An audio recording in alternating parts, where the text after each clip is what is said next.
est soumis à celui à qui il rend service. Amen. Et c'est Dieu qui établit ses serviteurs pour que toi, mon frère, ma soeur, tu arrives à la pleine stature de Christ. Le but, c'est arriver à la stature, car tel est le disciple, tel doit être son maître. Hein, tel est le disciple, et il doit ressembler à son maître, absolument. Amen. Tel disciple, tel maître. Dans le disciple, on doit reconnaître le maître. Et le maître, c'est Jésus-Christ de Nazareth. Amen. C'est à lui qu'on doit ressembler. Pendant qu'on prie, on chantait pendant l'adoration, il y avait une image qui s'imposait à moi. Cette image, je vais vous la décrire. C'est quelque chose que j'ai vu, dans une information à la TV. On a vu un bébé qui est né très très difficilement.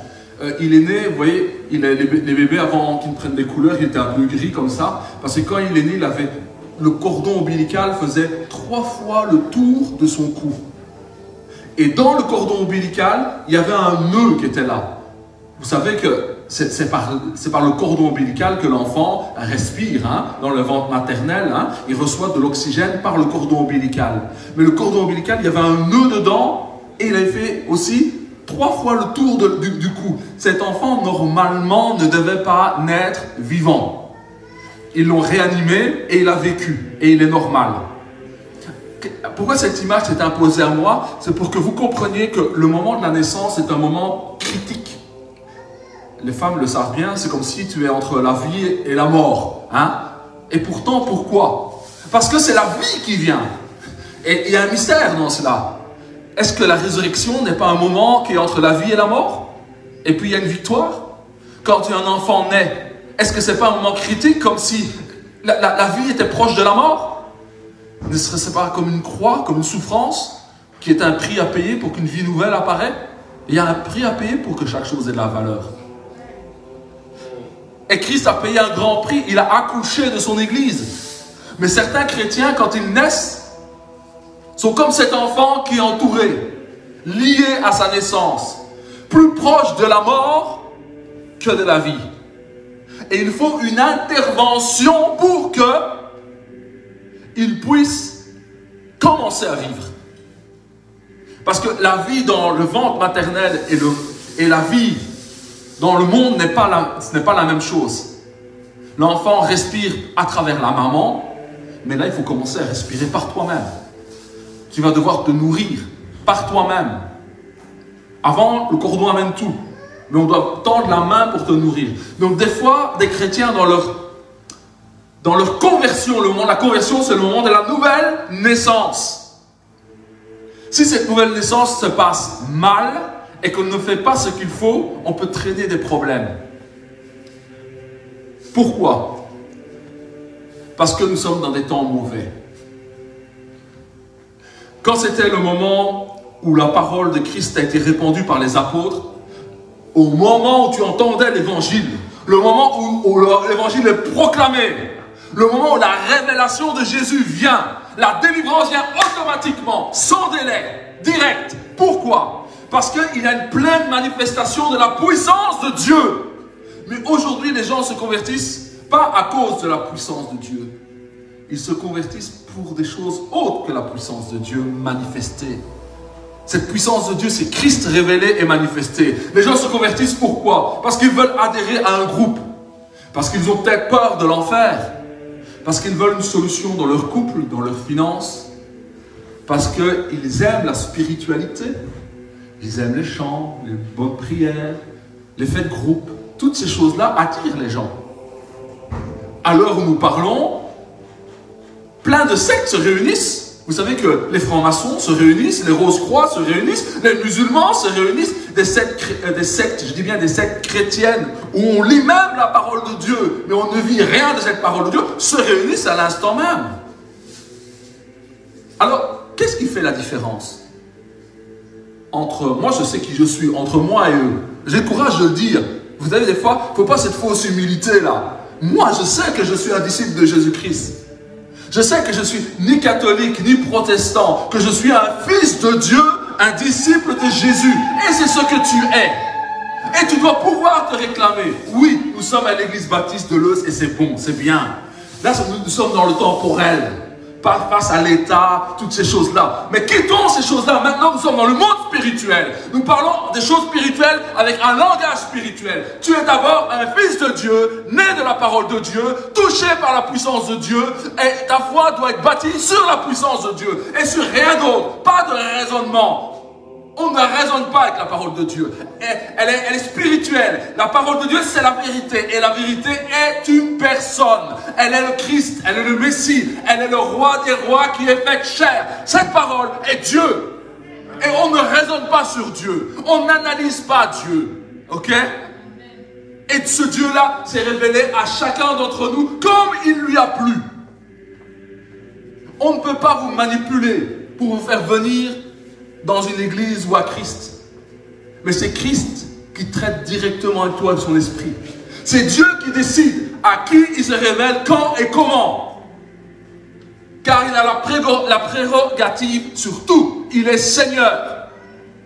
Alors, quand j'entends que des gens disent j'ai donné ma vie à Jésus, tu n'as rien donné du tout. Il a pris ta vie. On ne donne pas sa vie à Jésus. Jésus se manifeste et il te prend, il te saisit. Et tu plies. Tu es vaincu. Tu es terrassé. Et alors tu dis oui, je suis à toi. Tu confirmes son intention d'alliance qu'il est venu traiter avec toi. Parce que vous voyez, ce truc de conversion, c'est comme si toutes les clés étaient dans nos mains en fait. Le centre, c'est l'homme. Ça, c'est l'humanisme. L'humanisme, c'est une philosophie qui dit que l'homme est au centre de tout. Vous entendrez, les francs-maçons aiment ça. Dans certaines églises aussi, elles ont été contaminées par le monde. Et l'esprit du monde, c'est une philosophie, hein, où l'homme est au centre de tout. C'est la valeur humaine. C'est l'homme qui est au centre. Hein? L'homme n'est pas au centre de tout, c'est faux. Peut-être dans le royaume des hommes. Peut-être dans l'empire du diable, oui.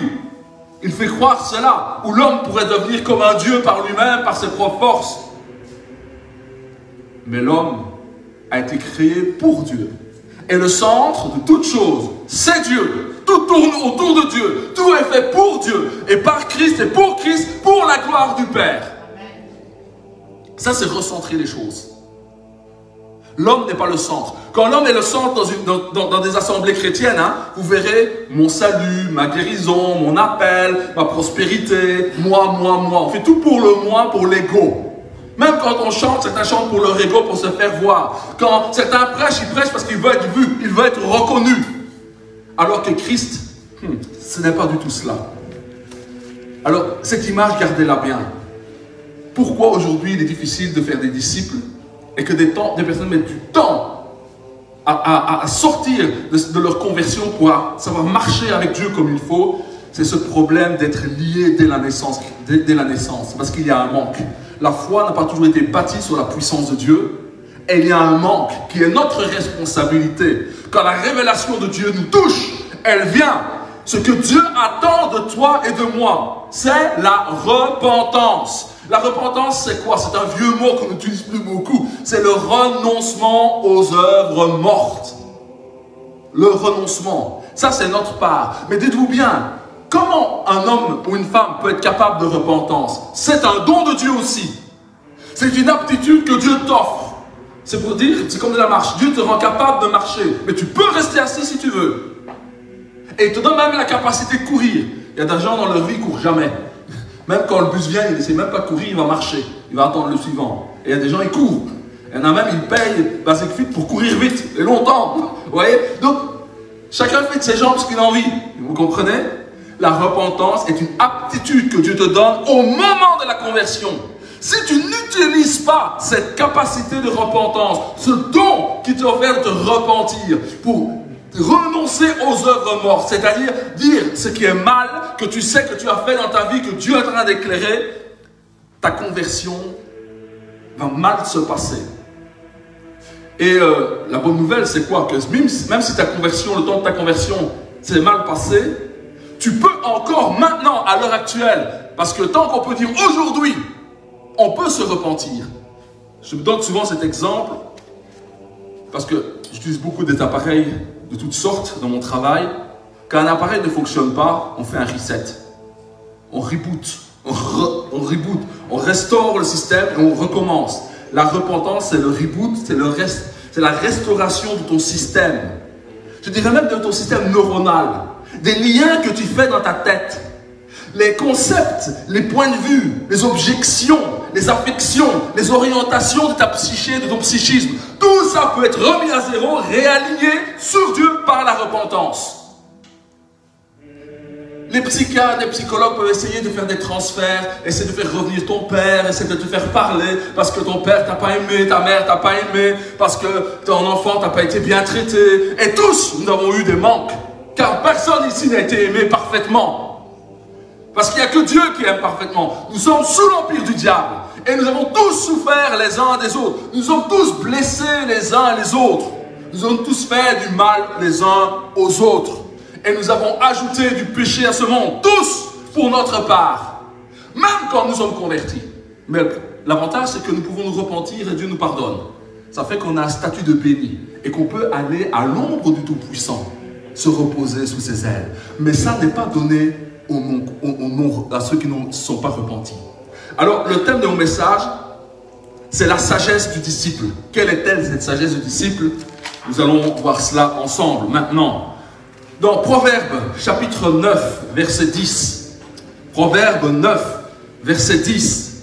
Le commencement, donc l'ABCD, le début, les premiers pas de la sagesse comme un enfant qui veut marcher. C'est la crainte de l'Éternel. Et cette crainte de l'Éternel, elle t'est donnée quand tu entends l'Évangile et que dans la proclamation de l'Évangile ou quand tu lis les Écritures, tu perçois la gloire du ressuscité. Parce qu'il y a la connaissance de Christ. C'est une chose, tous les historiens, quelqu'un un peu instruit a une connaissance de Christ. Mais la révélation du Messie, la révélation du Christ, comprendre qu'il est le Logos, la cause de toutes les causes, qu'il est la vie éternelle qui était dans le Père et qui est venu dans le monde et dont toute la Torah, les prophètes et les évangiles témoignent. Elles témoignent de lui pour quand il vienne, Israël le reconnaisse. Pour que quand le monde entendra sa parole et lise la parole, sache qu'un jour, le Fils de Dieu est venu, qu'il est mort et qu'il est ressuscité pour pardonner les péchés, pour nous faire éviter les tourments éternels. C'est ça, c'est cela. Et quand tu comprends cela à travers le Messie, le Christ, tu es dans la rédemption. Tu es réconcilié avec Dieu. Et là, tu peux aller à l'ombre du Tout-Puissant. Cette crainte-là, elle t'est donnée quand le Messie t'est prêché. Elle t'est proposée. Ça veut dire que tu reconnais qu'il y a un Seigneur. Tu reconnais que tu es une créature. La crainte, dans la crainte de Dieu, il y a le concept qui est dedans. Une idée qu'il faut comprendre dans la crainte, c'est que tu es une créature. Tu n'es que une créature. Pour l'orgueilleux, je dirais, tu n'es rien que une créature, pour frapper son orgueil. Mais il y en a, moi je suis une créature de Dieu. Tu peux te tourner à l'orgueil aussi, vous voyez? Moi je suis une créature merveilleuse. Tu es encore dans l'orgueil. Nous ne sommes rien. Il y a des arbres qui ont été plantés avant nous et qui resteront plantés alors que nous allons disparaître. Comment c'est possible? Les arbres sont plus grands que nous alors. Il y a des plantes de jardin, tu peux être sûr, elle a été plantée avant toi, tu mourras, tu iras vers Christ, elle sera encore là et que toi tu es parti. Comment c'est possible? Une plante de jardin, c'est plus qu'un être humain? C'est pour dire que l'homme n'est rien. Et l'homme d'aujourd'hui s'est confié dans son argent. Et nous envions ces gens, nous regardons la belle vie qu'ils ont. Vous savez, j'ai entendu, c'est la folie de ce monde. Vous savez, ils font des fusées pour faire du tourisme et aller un peu dans l'espace. Hein? Et vous savez qu'en 10 minutes, pour propulser la navette à un niveau très haut, ils consomment plus d'énergie que certains pays d'Afrique ils n'arrivent même pas à consommer autant d'énergie pendant 1 an. Que lui, il en a consommé pendant 10 minutes pour se faire le plaisir d'aller là-bas en apesanteur. Et il claque son argent à cela. Vous voyez, ça c'est la folie. C'est le péché de ce monde. Aucune sagesse. Aucune sagesse. Aucune sagesse. Parce que la sagesse du monde, c'est moi. C'est l'accomplissement de ma personne. Mais l'accomplissement de sa personne, c'est en écrasant les autres. En exploitant les autres. En extorquant les autres. En volant l'eau, la nourriture, les biens des autres. C'est comme ça que la sagesse du monde fonctionne. Mais la sagesse de Dieu n'est pas comme ça. Elle nous dit, la crainte de l'Éternel est le commencement de la sagesse. Et dans cela, il faut comprendre, je suis une créature et il y a un créateur. Il y a un être éternel et il m'a créé. Cela vous savez, c'est parce que le monde a accepté des faux raisonnements. Quand on regarde toute la création, dit la Bible, Dieu est démontré par la création. Donc quand quelqu'un vous dit, ouais, mais moi je ne crois pas en Dieu, il n'a pas de... Ben, c'est parce que tu as été aveuglé, tu as été endoctriné par une sagesse du monde. Car Dieu dit que le monde en soi, tout ce que nous voyons, nous reconnaissons que cela a été fait par un créateur. L'homme qui était plus naturel, plus on remonte dans le temps, quand l'homme était plus intelligent qu'aujourd'hui. Parce qu'on nous fait croire que plus on avance, plus l'homme devient intelligent, c'est faux. Plus nous revenons en arrière, plus l'homme est sage. Mais en avançant, il a perdu sa sagesse. Parce qu'il y avait une sagesse collective qui était là. Quand le premier homme, Adam, a transmis sa sagesse à Abel, à Caïn, tout le monde était au courant de cette sagesse. Tout le monde était au courant qu'il sortait du jardin d'Éden. Tout le monde était au courant qu'il y avait un seul Dieu, un créateur. Tout le monde le savait. Même des anges sont descendus pour prendre les filles des hommes. Et des héros glorieux sont nés de ces êtres hybrides entre des anges et des hommes. Tout le monde savait qu'il y avait un royaume qui était... C'était évident. Mais aujourd'hui, les gens font des théories sur ça et ils disent que c'est des mythologies. Personne n'arrive même plus à construire les mêmes choses qu'en Égypte. Ils ne savent pas le faire. Alors, soit que l'homme il est plus bête ou plus intelligent maintenant. Non, on a perdu une sagesse. L'homme se dégrade parce qu'il pêche, parce qu'il s'éloigne de Dieu. Mais le commencement de la sagesse, c'est la crainte de l'Éternel, créateur, créature. C'est pour ça que beaucoup de gens ne veulent pas se convertir. Si on n'accepte pas le concept d'être une créature, on ne peut pas accepter un créateur. Et dire que tu n'es pas rejeté le fait d'être une créature, ça dit quoi? Ça dit que c'est toi-même qui es Dieu. Et en raisonnant sur cela, vous voyez, quand un enfant naît, le souffle de vie, c'est lui qui le provoque ou ça lui est donné? La maman, c'est parce qu'elle pense très fort que l'enfant arrive? Non. Ève savait, quand elle a enfanté, elle dit, par l'Éternel, j'ai donné le monde à un homme. Même si c'est avec son mari, elle a dit, c'est par l'Éternel qu'elle a fait un enfant. Elle savait bien elle sait comment on a fait un enfant puisqu'elle en a un. Mais elle met en avant que c'est par l'Éternel qu'elle a fait l'enfant.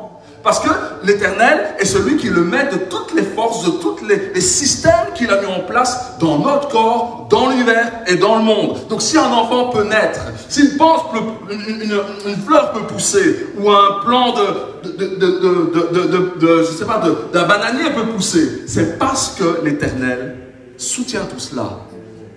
Il soutient sa création. Il soutient la femme qui veut enfanter. Et il dit, et la science des saints, donc il y a une science, c'est l'intelligence. Donc notre science, elle produit quoi? Une intelligence éclairée. L'intelligence, c'est la capacité de discerner, de comprendre une chose, un système. Psaume 111, verset 10. Psaume 111, verset 10. La crainte de l'Éternel est le commencement de la sagesse. Tous ceux qui l'observent ont une raison saine. Donc, leur raisonnement, leur système de pensée est sain, bon. Mais quand vous n'avez pas la crainte de l'Éternel, la façon dont vous allez raisonner pour arriver à un résultat est mauvais. Ça va produire la mort, la destruction. Regardez, juste en politique aujourd'hui, ils ont des raisonnements, ils font des choses en croyant que ça va détruire l'autre, c'est toi qui souffres. Il y a des gens, ils n'aiment pas une autre personne. Ils disent, je vais le faire souffrir. Je vais casser sa réputation, je vais l'anéantir. En fait, tu te détruis toi-même. Parce qu'il ne sait pas qu'il y a des lois spirituelles. Dieu, il y a une chose qu'il déteste, c'est la médisance. Une chose que Dieu déteste, c'est utiliser la langue qui a été faite pour louer, adorer Dieu, pour maudire. Dieu déteste ça. Pourquoi? Parce que quelqu'un qui parle mal, qui maudit, qu'est-ce qu'il fait? Il se passe du côté de l'ennemi, de Satan. Car Satan, lui, qu'est-ce qu'il fait? Avec sa bouche, il détruit, il maudit. Mais celui qui a une raison saine, qui a de l'intelligence, parce qu'il a la crainte de l'Éternel et qui comprend la sagesse de Dieu, il sait qu'il doit garder sa bouche. Et il peut vivre en paix. Parce qu'il ne se maudit pas lui-même en maudissant les autres. Alors mon texte de base, c'est ceci. 1 Corinthiens chapitre 2, de 1 à 8. Alors, vous savez, dans les apôtres, comment ils faisaient? L'apôtre Paul, il écrivait des lettres et il envoyait des lettres. Et qu'est-ce qu'ils faisaient les chrétiens? Ils lisaient les lettres. Ils lisaient les lettres. Et là, c'était destiné aux Corinthiens. Aujourd'hui,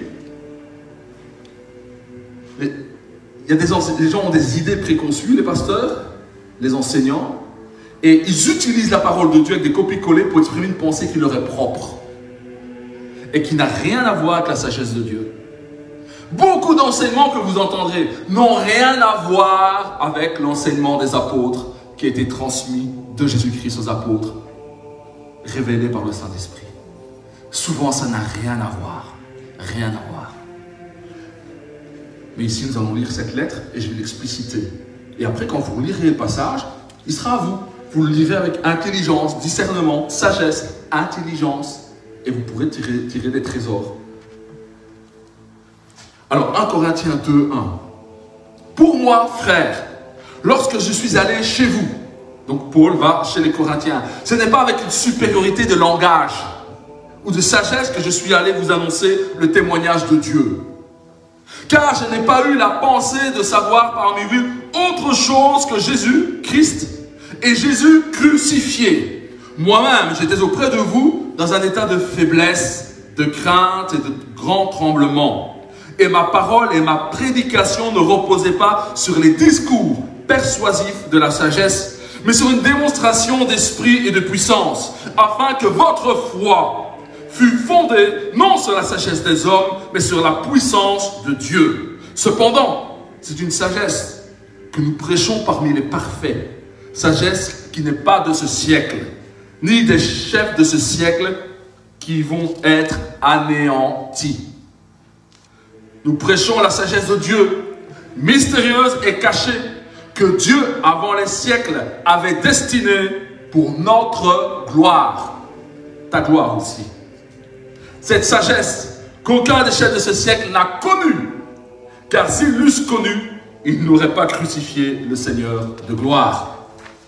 Voilà le texte dans lequel je voudrais qu'on rentre. Parce qu'il dit des choses, mais il y a des réalités. Il parle de réalités qu'il a vécues avec l'Esprit de Dieu, avec la révélation de Dieu. Et nous allons rentrer dans cette révélation avec la grâce du Saint-Esprit pour la gloire de Dieu et notre bienfait.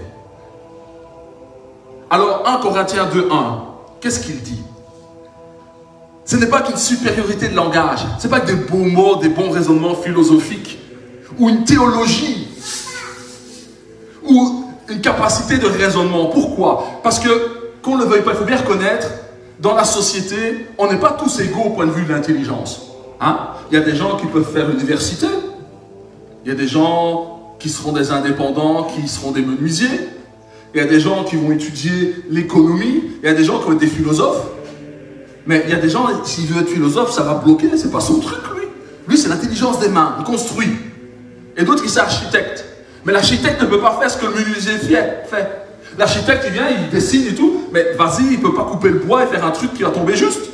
Il y a un talent, il y a un savoir-faire, il y a une compétence, on a des dons et des talents. Mais le monde nous met en compétition les uns avec les autres, comme si le talent de l'autre serait mieux, ou le plus intelligent, c'est celui qui mérite plus d'argent. Vous comprenez? C'est injuste de faire ça. C'est injuste. Le monde est injuste. Quand je parle comme ça, juste de la sagesse de Dieu, du raisonnement, selon la sagesse de Dieu. Hein? Parce qu'il dit, ce n'est pas avec une supériorité de langage. Parce que les médecins ont leur langage. Hein? Les philosophes ont leurs mots à eux. Leurs avocats ont leur jargon. Pour que toi et moi, nous ne comprenions rien à ce qu'ils disent. Et puis, tu dois les payer pour qu'ils t'expliquent. Ce sont des experts. Quand tu achètes une maison, tu dois aller près d'un notaire qui va se servir et il va parler son jargon. Hein? Pourquoi? Parce que le monde est inégal. Parce que le monde est injuste. Parce qu'il y en a qui doivent dominer il y a un dominé et un dominant. Et ça commence par le langage. Tout une question de langage. Alors quand je vois des gens arriver vers moi, je dis, lui, il a le langage. Il cherche à dominer. Il a le langage de la domination. Reconnaissez ça. Il y a des gens, ils se plaisent à dominer. Mais pour dominer, il faut qu'il ait un dominant. Il doit écraser quelqu'un. Et ils le font par la philosophie, le raisonnement. Mais Dieu ne fonctionne pas comme ça. Non, non, non, Dieu ne fonctionne pas comme ça. Et il dit, ou la sagesse, ce n'est pas avec une supériorité de langage ou de sagesse que je suis allé chez vous. Vous annoncez les témoignages de Dieu. Quel est ce témoignage de Dieu que Paul portait? À qui Dieu a rendu témoignage? Qui Dieu a démontré que celui-ci est mon fils bien-aimé en qui j'ai mis toute mon affection. C'est le Père a rendu témoignage. Toute la Torah, les 5 premiers livres, les prophètes. Vous savez, les prophètes, ils sont devenus prophètes. Ils ont écrit sous l'inspiration de Dieu. Pourquoi? Parce qu'ils regardaient la Torah. Ils regardaient les 5 premiers livres. Ils les ont lus. Ils en étaient imprégnés. Ils les ont médités. Dès lors, ils sont devenus des prophètes. Parce qu'ils ont plongé leur regard dans la parole. Et cette parole qui est esprit les a fait parler sous l'inspiration de l'esprit pour qu'ils expliquent cette Torah qui est là et montrer les temps et les circonstances où le Messie allait venir. C'est pour ça qu'ils sont prophètes. Et le témoignage de Dieu, toute la Torah, les prophètes, le Nouveau Testament qu'on appelle la Nouvelle Alliance, qui est en fait, comment dire, pour dire des choses simples, c'est l'explication claire de la Torah et des prophètes. C'est comme des commentaires. Le Nouveau Testament est là pour éclairer qu'est-ce que veut dire exactement. Jésus, dans tout son ministère, a expliqué exactement ce que voulait dire la parole, sans aller au-dessus ou en-delà. Il a expliqué le sens premier, profond de la parole. Et il a dépouillé la culture juive de tout ce qui ne servait à rien. Et il a ramené les choses à comme Dieu le voulait. Si vous écoutez Jésus, Jésus a tout rendu simple et accessible. Et c'est ça le témoignage de Dieu. Que Paul voulait communiquer. L'Église est forte quand elle garde le témoignage de Dieu. Et Dieu témoigne de son Fils. Si nous gardons le Fils et nous glorifions le Fils, nous avons le témoignage de Dieu. Et Dieu glorifiera Jésus dans ta vie. Il fera des choses pas à cause de tes beaux yeux ou de tes longues prières ou parce que tu as fait des grosses offrandes ou parce que tu n'en fais pas. Dieu va te glorifier parce que tu auras glorifié son Fils. Et quand Dieu voit une âme qui glorifie son Fils, eh bien, il te glorifie puisque tu es dans le Fils. Alors, cette sagesse, elle n'est pas basée sur des capacités intellectuelles produites par un homme déchu. Parce que si Dieu voulait prendre les meilleurs des hommes, il serait obligé de prendre la chair corrompue. Et Dieu ne se sert pas de quelque chose de corrompu pour faire ces choses saintes. Il cherche des hommes qui ont été vaincus par lui, des hommes qui se sont repentis et qui ont la crainte de Dieu. Un, c'est le témoignage de Dieu. Quel est ce témoignage de Dieu? Et puis il dit, verset 2, « Car je n'ai pas eu la pensée de savoir parmi vous autre chose que Jésus-Christ et Jésus crucifié. » Alors nous, on lit ça, on passe comme ça. Mais là-dedans, il y a de la dynamite. Je vais essayer de vous montrer ça. Donc, dans nos cœurs, il y a toutes sortes de pensées. Il y a un combat dans nos pensées. Et des mauvaises pensées peuvent nous envahir. Mais Paul, lui, il y avait une pensée qui le dominait. Quelles sont les pensées qui te dominent dans la vie? Le souci de l'argent? Plaire? Conquérir le monde?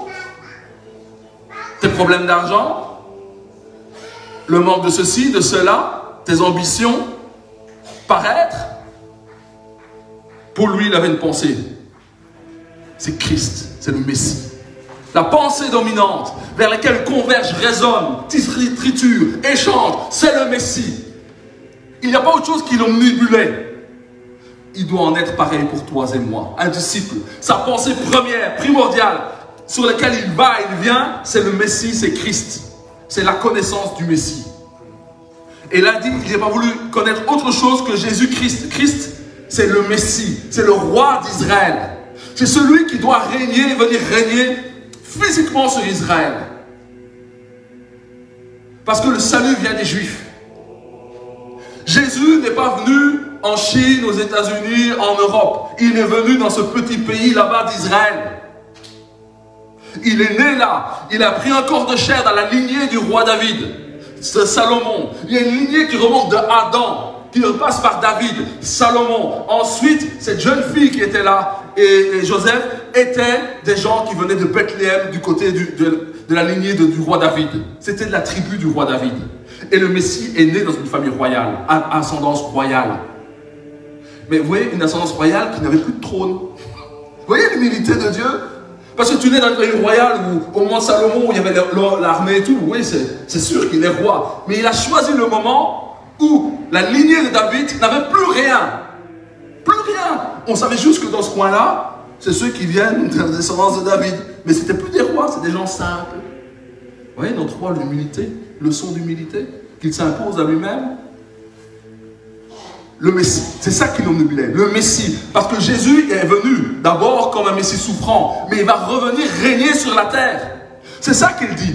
Paul, c'est ça qu'il savait. Il savait que oui, les hommes règnent, oui, les Romains règnent pour le moment. Ils font des guerres, ils exploitent, ils tuent, ils jouent. Mais le Messie va venir régner et il va venir mettre de l'ordre sur la terre. Et c'est bientôt. Et c'est bientôt, c'est plutôt aujourd'hui que ça ne l'était hier. Parce que plus le temps passe, plus cela est proche. Et le règne du Messie arrive. Et la justice va se manifester. Parce que ça va être un règne autoritaire. Personne ne pourra échapper. Personne. Tous ceux qui auront été orgueilleux, tous ceux, dit la terre, qui ont détruit la terre pour le bien. Parce que Jésus va juger les gens qui détruisent la création. Il y a des gens qui se plaisent à détruire des vies, détruire des familles. Mais le Messie va venir arrêter cela. C'est la promesse qu'il nous a donnée. Et là, il est dit que l'agneau, le lion, aura la paix. Personne ne pourra dormir sans avoir mangé. Et si tu dors sans manger, c'est que tu auras voulu jeûner. Ça sera un choix. Ça ne sera pas imposé. Voilà, c'est ça le Messie. Quand dit Jésus le Messie, c'est Jésus le roi qui vient régner. Et quand tu as une espérance comme ça, tu n'attends pas un salut par des politiques. Tu n'attends pas un changement par un parti quel qu'il soit. Non, j'attends que le Messie lui-même vienne régner. Et il viendra au moment opportun. Soyons prêts pour l'accueillir quand il viendra. Et l'autre est Jésus crucifié. Donc la chose, c'est Jésus crucifié. La crucifixion, ça a été perçu comme une grande défaite. Celui qui venait Hosanna, béni celui qui vient au nom du Seigneur, il était sur un âne. Tout le monde mettait des palmes, on l'acclamait. Parce que les gens pensaient qu'il allait régner, chasser les Romains. Eh ben non. Il finit sur une croix entre deux criminels. Son sang coule. Des ténèbres arrivent. En plein midi. Des rochers se fendent. Tout Israël est bouleversé. Même le Romain sait que celui-là est certainement le Fils de Dieu. Il le reconnaît. C'était inévitable de reconnaître cela. Tout homme honnête, un peu sincère, devait reconnaître que celui-ci est le Fils de Dieu. La manière dont il a expiré, ce qui s'est passé pendant le moment où il était mis à mort, crucifié, fouetté, maltraité, c'était pour nos péchés et pour nos souffrances. Il ne voulait rien savoir que Jésus crucifié. Pourquoi? Parce que c'est là où tes problèmes, ton péché, ce qui te mettait un mur de séparation entre Dieu a été brisé, résolu. Parce que c'est à travers sa chair et ses souffrances, il a offert sa vie. Il a donné son humanité en souffrance pour que tes péchés et les miens soient effacés. Donc je peux te déclarer que toi qui crois que Jésus-Christ a été crucifié, Dieu te déclare justifié, délivré de la culpabilité et tu évites le jour du jugement de Dieu. Pour autant où tu as bien voulu te repentir, c'est-à-dire t'aligner avec Dieu et dire oui Seigneur, j'ai péché. J'ai fait ça, je me comportais comme ça. Même après le jour de notre conversion, il faut rester dans cette repentance initiale. Il faut la garder et savoir la réaffirmer, savoir se donner tort quand on a fait un tort. À la lumière de la parole de Dieu, de ce que nous comprenons. C'est ce que Dieu attend. Celui qui fait ça, il repose à l'ombre du Tout-Puissant. Mais des chrétiens ne reposent pas à l'ombre du Tout-Puissant. Ils ne cherchent pas la protection de Dieu. Jamais ils se sont approchés avec la repentance. Jamais ils ont renoncé au péché. Ils couvrent même leur péché. C'est même la faute des autres, c'est pas moi. Il m'a énervé, il méritait que je le traite comme ça, il m'a énervé. Mais c'est pas qui je suis, moi. Non, on marche pas sur mes pieds comme ça. Ça, c'est l'orgueil. Un disciple de Jésus qui a la sagesse, qui a la connaissance du Messie qui vient régner, et qui a la connaissance de la croix, ne peut pas se comporter comme cela. Il doit se l'interdire. Lui-même. Vous voyez? Parce que si je te force, moi, à vouloir obéir à Dieu, ça ne vient pas de toi. Tu comprends? Là, on fait des... On retourne dans le jeu de dominer, dominant, manipulation mentale, vous comprenez? Ça ne marche pas. Parce qu'il y a plein d'adeptes, il y a plein de religions. Mais Jésus-Christ, il dit, venez à moi, vous tous qui êtes chargés, fatigués, je vous donnerai du repos. Parce qu'il dit à mon joug. Donc, mes instructions, elles ne sont pas pénibles. Donc, marcher avec Jésus, ce n'est pas pénible. Se repentir, c'est peut-être très, très, très désagréable à l'âme orgueilleuse, mais en réalité, c'est le moindre des mal à subir pour avoir une vie heureuse et épanouie. C'est le moindre des mal. Éviter de se repentir, c'est s'enorgueillir. Il n'a rien voulu savoir autre chose que Jésus, le Messie, qui vient régner et crucifié. Luc 22, 42 dit, disant, Père, si tu voulais éloigner de moi cette coupe, toutefois, que ma volonté ne se fasse pas, mais la tienne. Ça, c'est l'expression de la croix. Si vous voulez retenir une expression verbale qui exprime la réalité de la foi, c'est dans Luc 22, 42. Il dit, Père, pas ma volonté, mais ta volonté. Avec Dieu, c'est ça. C'est reconnaître que ma volonté est charnelle, humaine, est inférieure en puissance, en capacité, que la volonté de Dieu.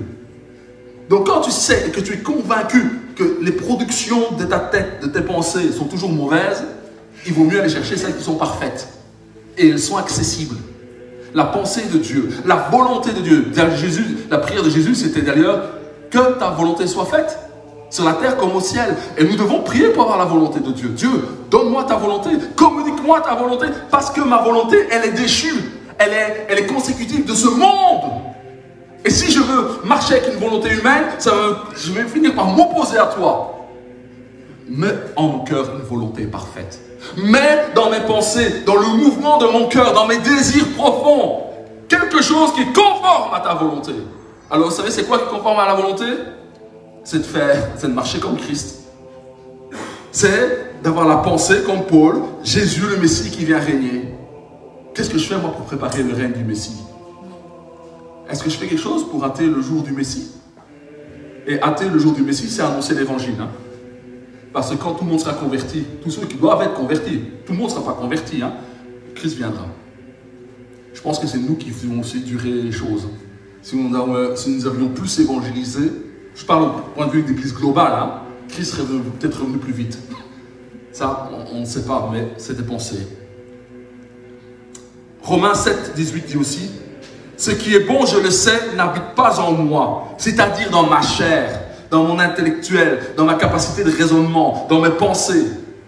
J'ai la volonté, mais non le pouvoir de faire le bien. Ça, c'est un homme qui est encore lié en lui-même.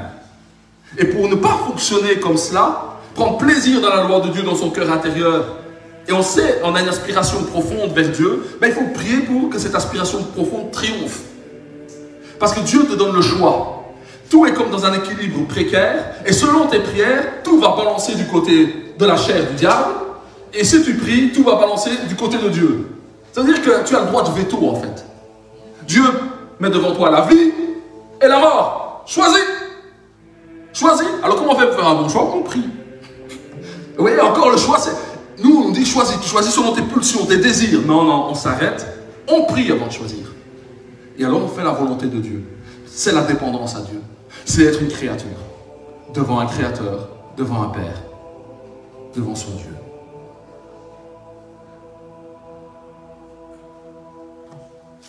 Alors avançons.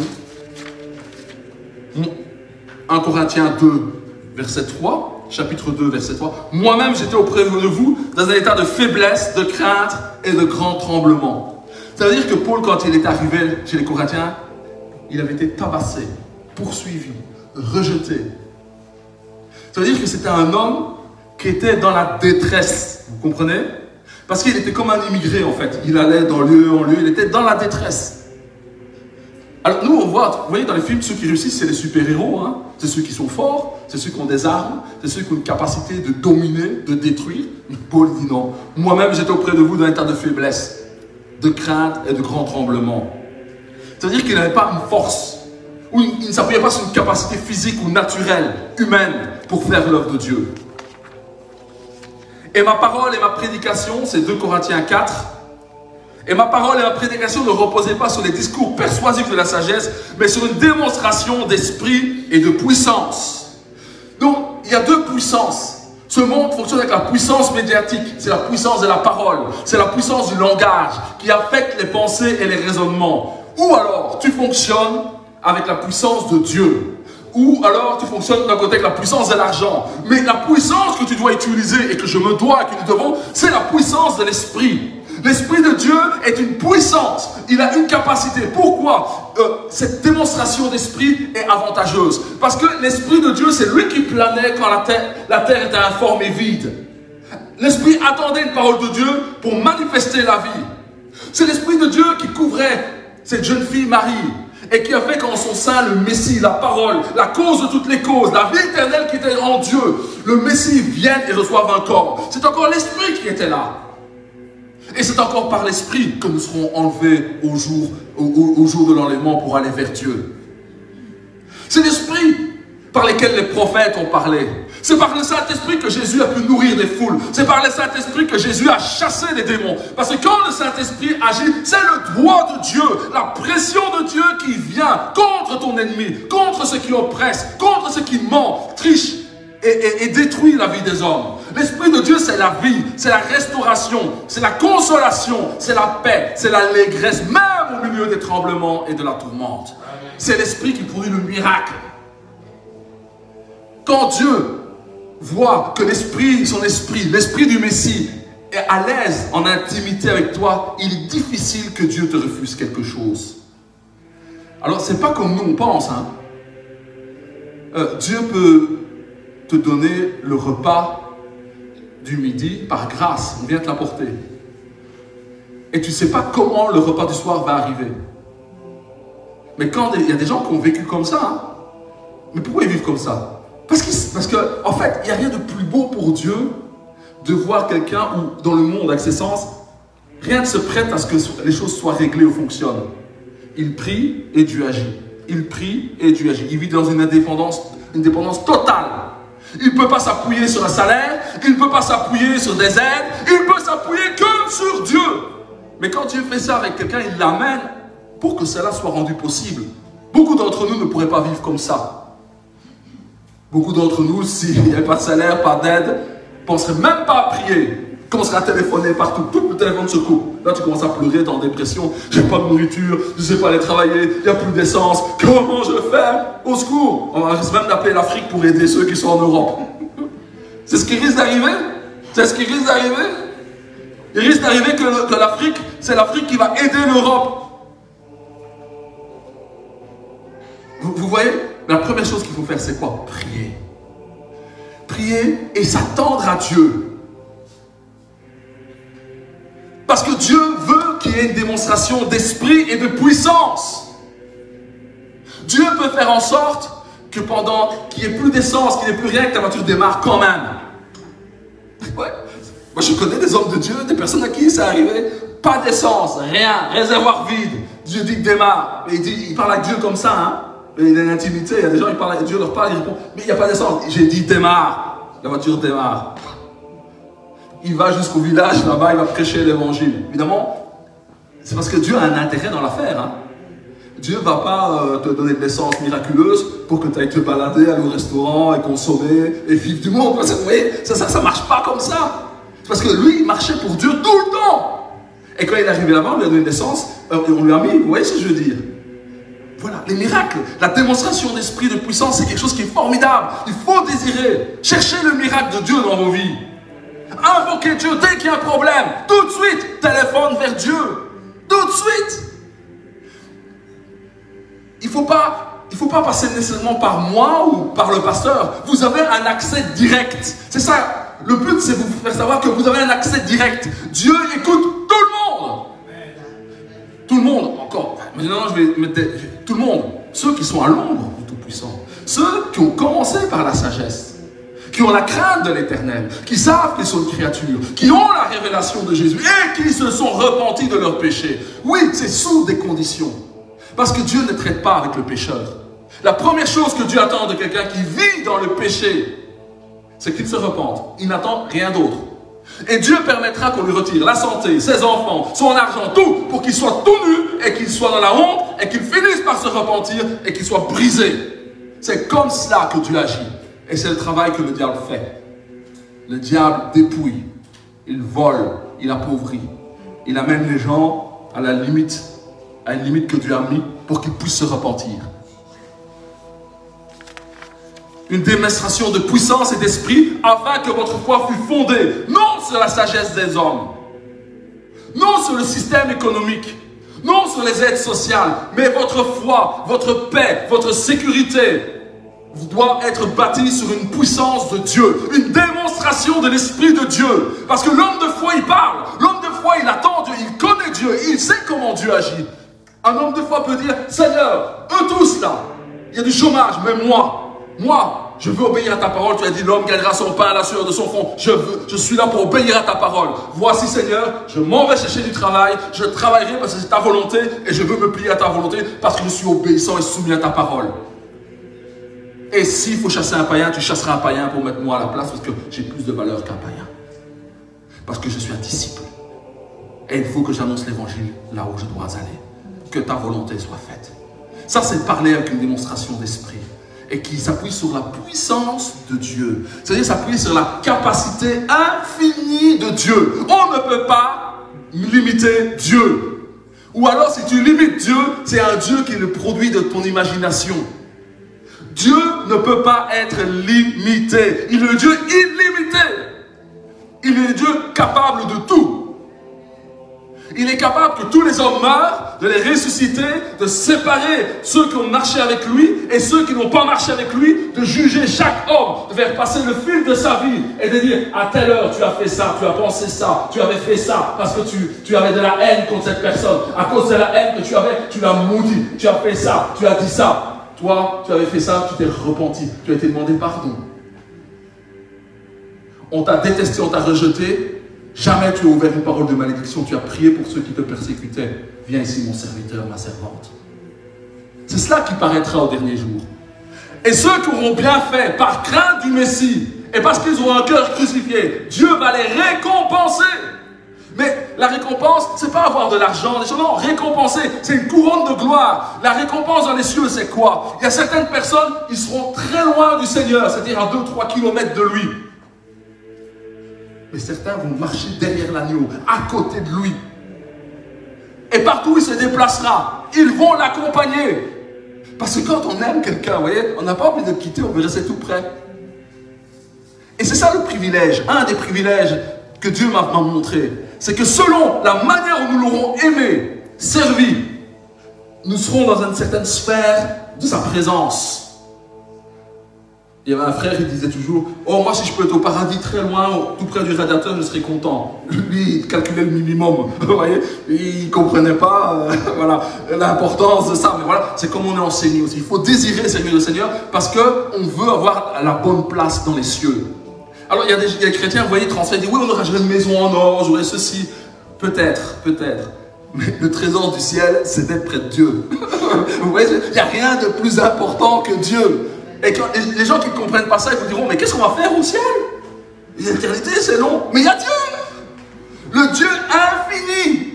Donc ça veut dire que 1000 ans peuvent passer, à 1001 ans, tu découvres une chose nouvelle.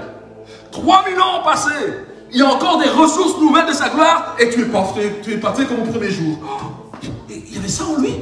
C'est ça les profondeurs de Dieu. Oh. Une nouvelle louange, fraîche. Qui n'a rien à voir avec toute la louange que tu avais fait il y a 3000 ans avant. Hein. Et quand tu regardes tes 3000 ans de louange, tu dis, oh là là, c'est rien comparé à la nouvelle louange que je fais à cause d'une révélation des profondeurs de Dieu que je vois.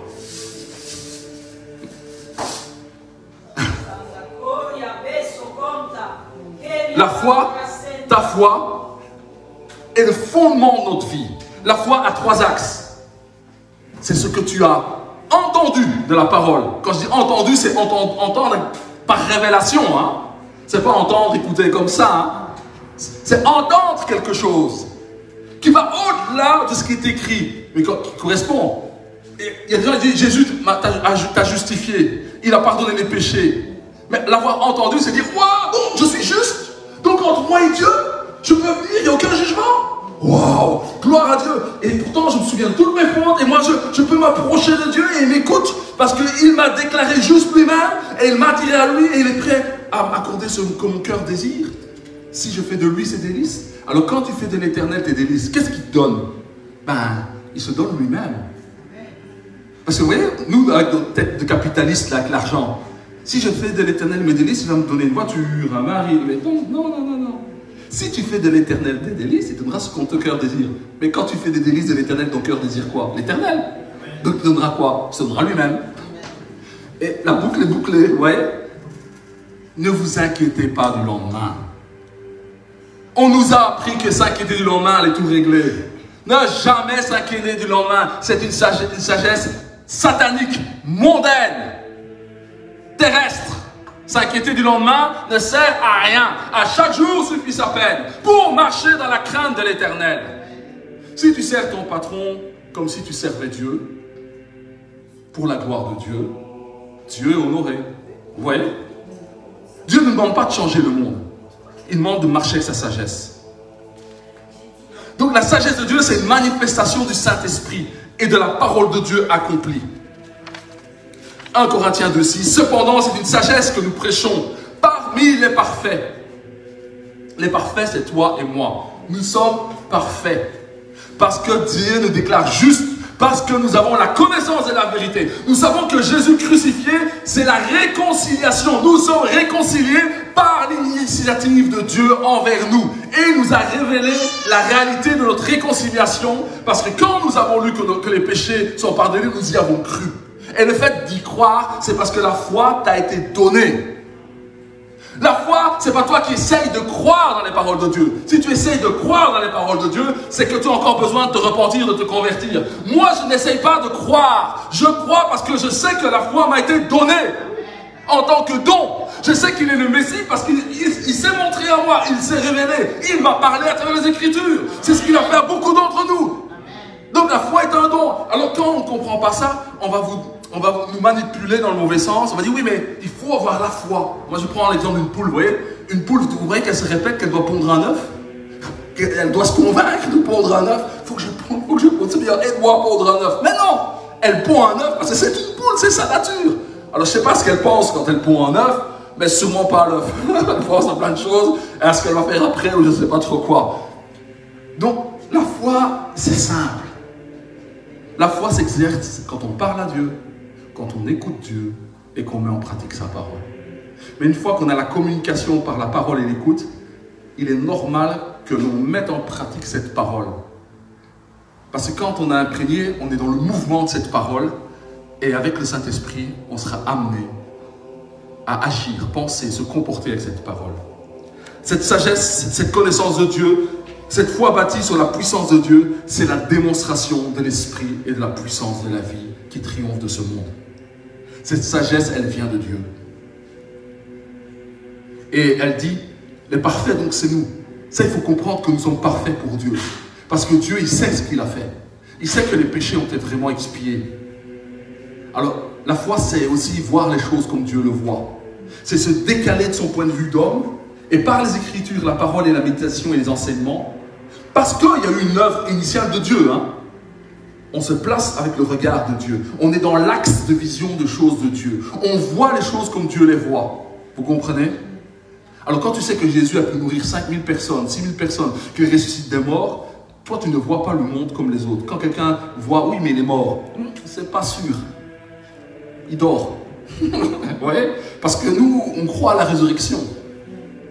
Les uns disent mourir, et les autres disent il dort. Il y en a qui disent ouais, la maladie, c'est difficile à partir, c'est incurable. Pas sûr. Quand on croit au Dieu qui ressuscite et qu'on sait qu'il y a l'esprit de vie et que Dieu donne des dons de guérison, c'est pas sûr. C'est possible que ça serve à un miracle. Parce que Dieu se glorifie dans les choses impossibles pour l'homme. Vous voyez? Et quand vous marchez comme ça, vous marchez avec un regard de foi. Parce que vous marchez avec la conscience de la capacité qu'a Dieu à influer le cours des événements et des lois naturelles. C'est ça la foi. Mais cette foi, elle est nourrie, elle s'étend par la méditation de la parole, mais aussi par ce que Dieu va faire dans vos vies. Par les miracles que j'ai vus. par les choses que j'ai vues, les choses que j'ai expérimentées, les actes de folie que j'ai pu faire pour Dieu, parce que j'ai entendu que Dieu guérissait, j'ai osé mettre la main, j'ai vu des guérisons, ben, mon expérience me dit que oui, Dieu est puissant. Des fois, ça ne marche pas toujours, je ne sais pas pourquoi, et des fois, quand je ne m'y attends pas, ça marche à fond, ça veut dire que je ne maîtrise pas le truc. Mais qui peut maîtriser Dieu? Hein? Qui peut dire à Dieu, parce que moi j'ai dans les mains, tu es obligé de guérir? Ça ne marche pas comme ça vraiment. Jésus a dit, tu m'exauces toujours. Oui, Jésus était dans une simplicité, il dit, tu m'exauces toujours. C'est pour ça que j'ai parlé. C'est parce qu'il avait un cœur pur. Son cœur était pur. Il vivait sa perfection. Elle n'était pas un état, juste un état. Elle n'était pas un statut, sa perfection, déclarée de Dieu. Elle était une perfection en action, en mouvement. C'est facile d'être parfait dans un monastère.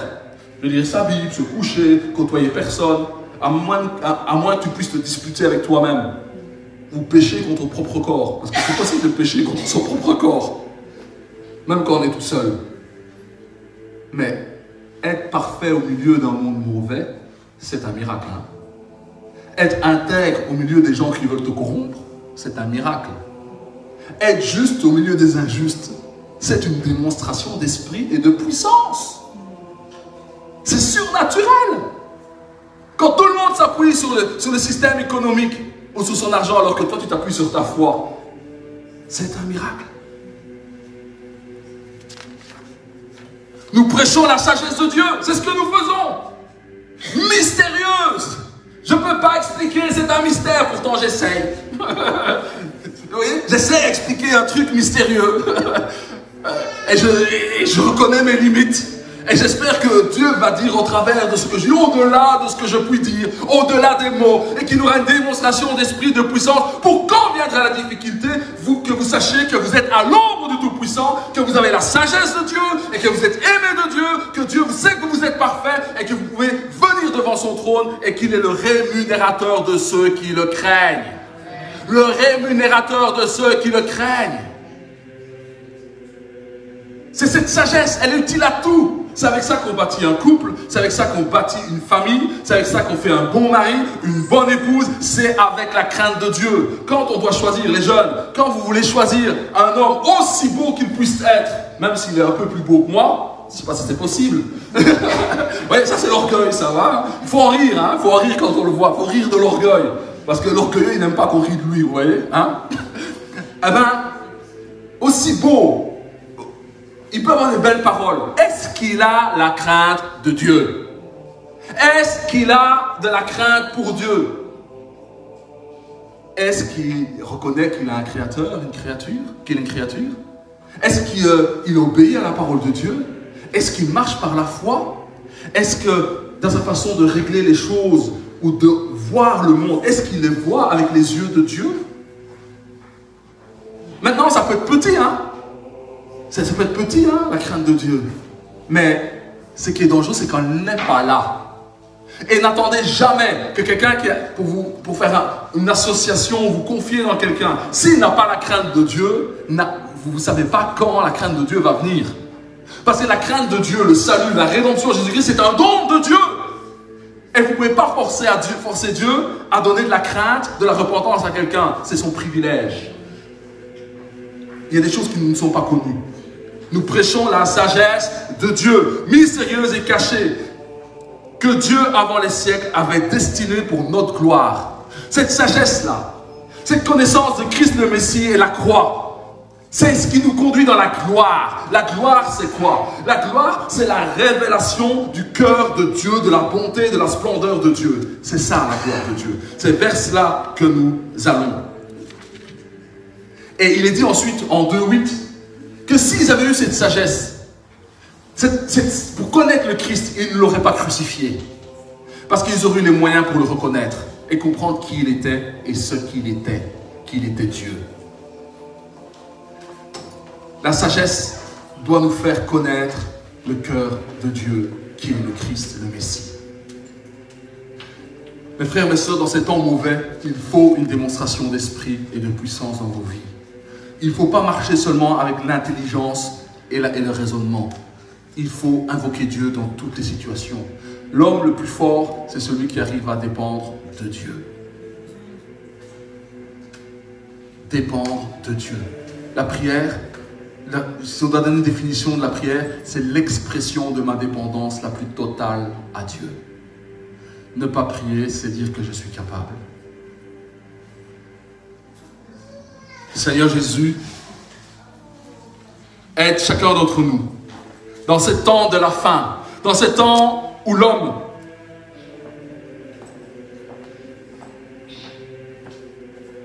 est en souffrance, où des fois même dans l'église, les uns et les autres sont en souffrance. Seigneur Jésus, j'invoque, j'appelle la grâce de la démonstration de l'Esprit. Toi qui relèves les cœurs brisés, toi qui ramènes les cœurs à toi et qui repositionne en toi et pour toi. Seigneur, j'invoque ta grâce. S'il y a une personne, ou plusieurs, qui veulent que je prie pour eux, pour les aider à se repositionner en Dieu, ils peuvent s'avancer vers moi maintenant et je vais prier pour vous. Je vais invoquer la grâce de Dieu sur vous pour vous aider à vous communiquer une impulsion pour vous reconsacrer avec Dieu et marcher dans cette démonstration d'esprit et de foi. N'ayez pas peur, ça ne vous fera pas du mal, mais ça ne pourra que vous faire du bien.